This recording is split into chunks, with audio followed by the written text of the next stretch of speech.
Tamil Nadu budget 2025-2026 எல்லாருக்கும் எல்லாம் புதுமை பெண் திட்டத்திற்காக ரூபாய் 420 கோடி நிதி ஒதுக்கீடு. அண்மை செய்தியை பார்க்கிறோம். இன்று சட்டப்பேரவை நடைபெற்று வருகிறது. சபாநாயகர் அப்பாவு மீதான நம்பிக்கையில்லா தீர்மானம் இன்று கணக்கில் கொள்ளப்படுகிறது. இந்நிலையில் இந்த வாக்கெடுப்பில் அதிமுகவின் முன்னாள் அமைச்சர் செங்கோட்டையன் இந்த வாக்கெடுப்பில் பங்கேற்பாரா மாட்டாரா என்ற கேள்வி எழுந்திருக்கிறது. சபாநாயகரை நீக்க கோரும் தீர்மானத்தை அளித்தவர்களில் செங்கோட்டையனும் ஒருவர் என்பது குறிப்பிடத்தக்கது. இந்நிலையில் சபாநாயகர் அப்பாவு மீது அதிமுக கொண்டு வந்த இந்த நம்பிக்கையில்லா தீர்மானம் இன்னும் சற்று நேரத்தில் விவாதத்திற்கு கொள்ளப்பட உள்ளது. சட்டப்பேரவைக்கு வருகை தந்த செங்கோட்டையன் கடம்பூர் ராஜுவுடன் சகஜமாக பேசிக் கொண்டிருந்தார். ஆனால் அவர் அதிமுக பொதுச் செயலாளர் எடப்பாடி பழனிசாமி தலைமையிலான ஆலோசனை கூட்டத்தில் கலந்து கொள்ளவில்லை. இரண்டாவது முறையாக அந்த ஆலோசனை கூட்டத்தை அவர் புறக்கணித்திருக்கிறார். இந்நிலையில் இந்த வாக்கெடுப்பில் செங்கோட்டையன் பங்கேற்பாரா மாட்டாரா என்ற கேள்வி எழுந்திருக்கிறது.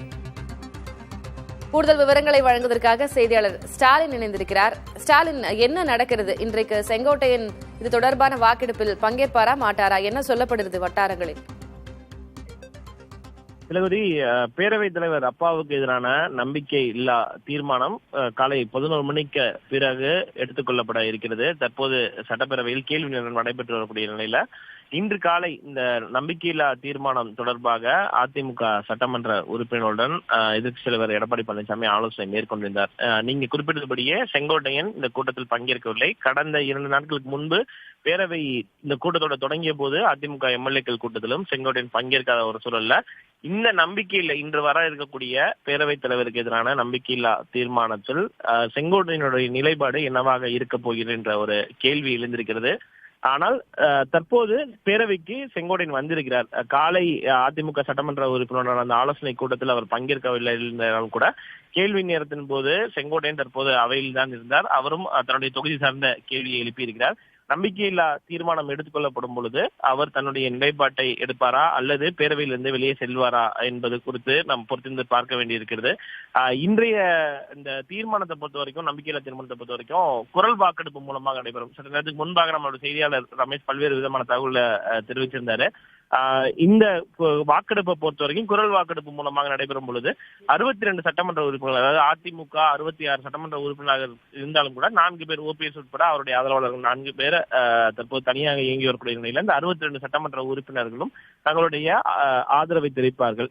அந்த அடிப்படையில் செங்கோட்டையன் அவையில் இருக்கும் பட்சத்துல குரல் வாக்கு மூலமாக அவர் தன்னுடைய ஆதரவை தெரிவிப்பதற்கான வாய்ப்புகளும் இருக்கிறது. ஒருவேளை அவர் தனக்கு இந்த நம்பிக்கையில்லா தீர்மானத்தில் நம்பிக்கை இல்லை என்றால் அவர் வெளியே செல்வதற்கான வாய்ப்புகள் இருப்பதாக சொல்லப்படுகிறது. இருந்த போதிலும் தற்போதைய சூழல்ல செங்கோட்டையன் அவையில் தான் இருக்கிறார்.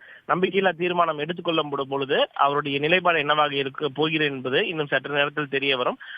ஒருவேளை அவர் நம்பிக்கையில்லா தீர்மானத்தில் ஆதரவாக வாக்களிக்கும் பட்சத்தில் அதிமுக தலைமை மீது அதிருப்தி இருந்தாலும் அதிமுக கொண்டு வந்துள்ள இந்த நம்பிக்கையில்லா தீர்மானத்திற்கு தன்னுடைய ஆதரவு தெரிவிப்பதன் மூலமாக இந்த பிரச்சனை சற்று குறைவதற்கான வாய்ப்புகள் இருப்பதாக தான் அதிமுக சட்டமன்ற உறுப்பினர்கள் தெரிவிக்கிறார்கள். நிச்சயமாக விரைவில் இந்த பிரச்சனை முடிவுக்கு கொண்டு வரப்படும் என்றுதான் தொடர்ச்சியாக அதிமுக நிர்வாகிகளும் பேசி வருகிறார்கள். தளபதி, இன்னும் சற்று நேரத்தில் சபாநாயகர் அப்பாவு மீதான நம்பிக்கையில்லா தீர்மானம் விவாதத்திற்கு கொள்ளப்படுகிறது. நம்ம பார்க்கலாம் செங்கோட்டையன் என்ன முடிவெடுக்கிறார் என்று பொறுத்திருந்தே பார்க்கலாம். உங்களுடைய விவரங்களுக்கு நன்றி ஸ்டாலின். தமிழ்நாடு பட்ஜெட் 2025-2026 எல்லாருக்கும் எல்லாம் புதுமை பெண் திட்டத்திற்காக ரூபாய் 420 கோடி நிதி ஒதுக்கீடு.